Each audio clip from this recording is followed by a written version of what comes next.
Hello, my name is Aquila Bey, PhD, and I am the Chairman, CEO, and President of Federation for Law and Government and its subsidiaries. The subsidiary I want to touch on today, I'm going to get my cheat sheet, is Public Transportation Watch, formerly known as d.m.h. Public Transportation Watch. Excuse me. The Illinois license number is 6706539. It was started on the 28th of December 2009.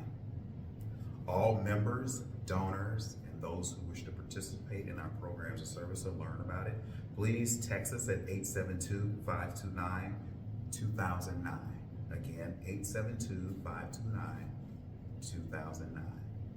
For those who are our whistleblowers, of course, and our students that are up and coming whistleblowers to make the system better, 773-869-0515. Now, let me go ahead and just give you an understanding that Federation for Law and Government started this subsidiary because, guess what? I have over a dozen family members that work at CTA. And as I was growing up, being a Moor, I was taught that there's a difference between an African American and a Black American. The African American goes to work, believes in the American dream, does what the employer says, no matter his race or whatever, just does what the employer says, makes their check, proud to do it, earning their money, going home, hope to whatever, own a business, be the supervisor, CTA, pay their car notes, pay their bills in peace of the American dream. Then you have the Black American. We all know who they are. You go to 79th in the d.m.h.l.a.s, you go to 87th in the d.m.h.l.a.s, you go to 95th in the d.m.h.l.a.s, you go anywhere, you're going to see Black women. Very few Black men are customer service assistants, locked in the box. And what are they doing? They're customer service assistants, but they're what? On their cell phone. You know it, right? They're looking at TV. They're on their cell phone. They're asleep on the job. And we're going to show you videos of this.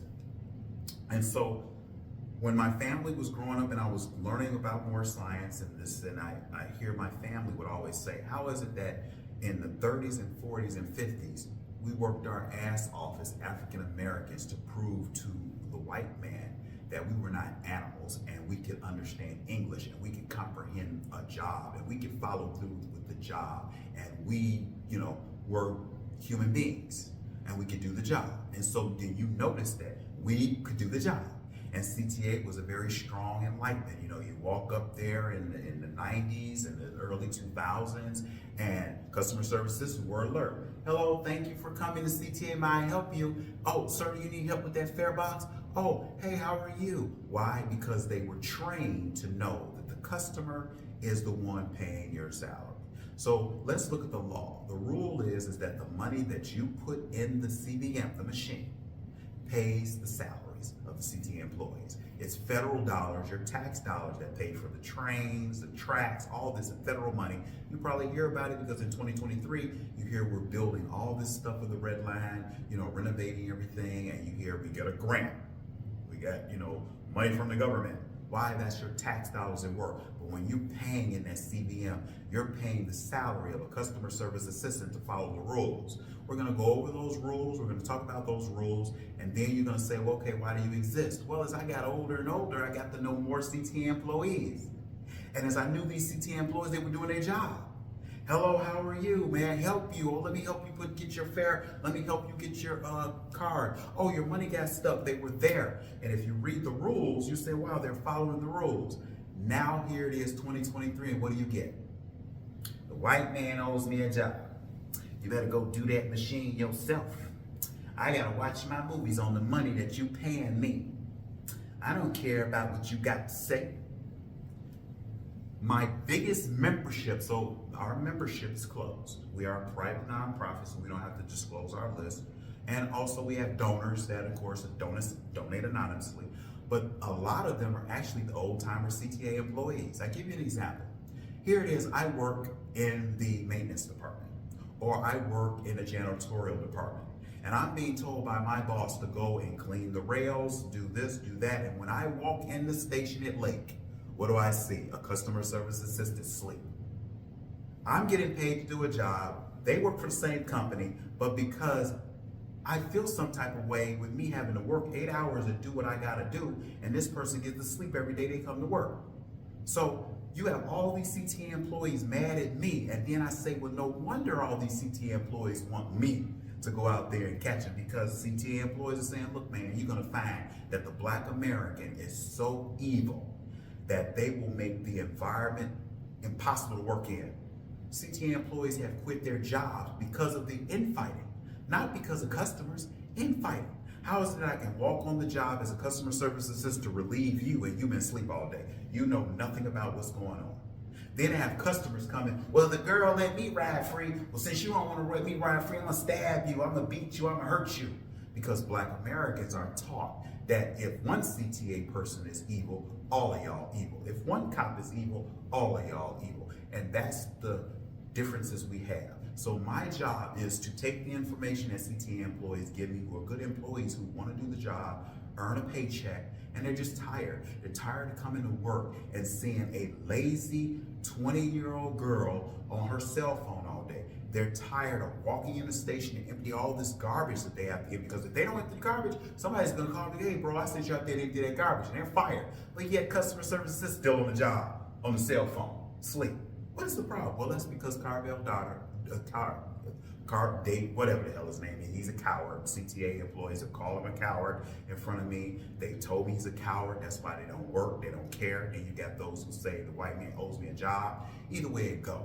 There are African Americans out there that I support.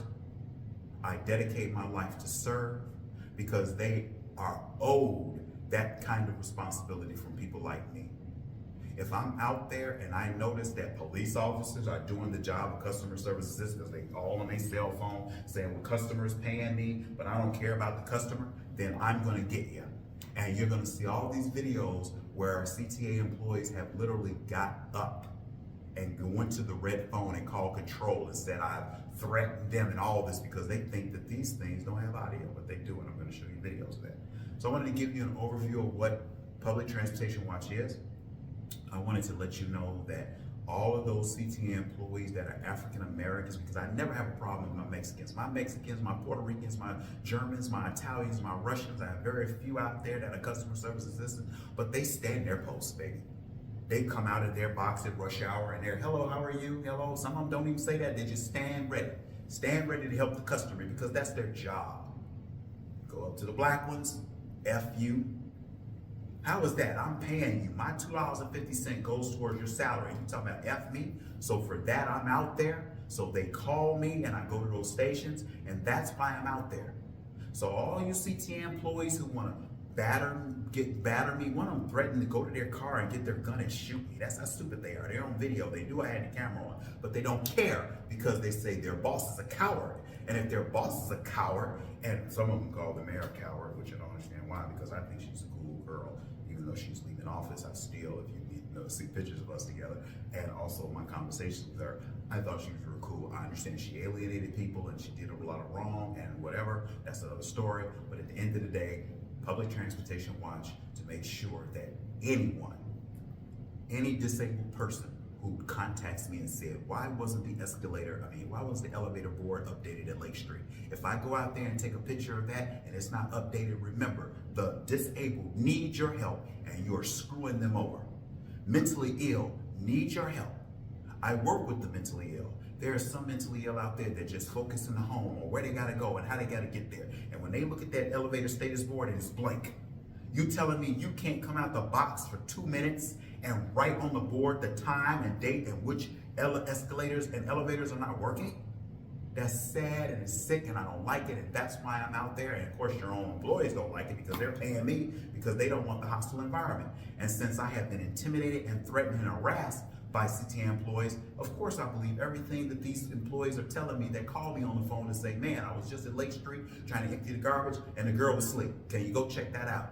Because they don't want to go to their bosses, because they know if they find out you told on them, they will make your life hell. And that's sad, but I'm going to show you videos. Stay tuned for it. If you want to, please call. If you want to be trained, please call. If you need any information, text. Thank you very much for your time, and please have a nice day.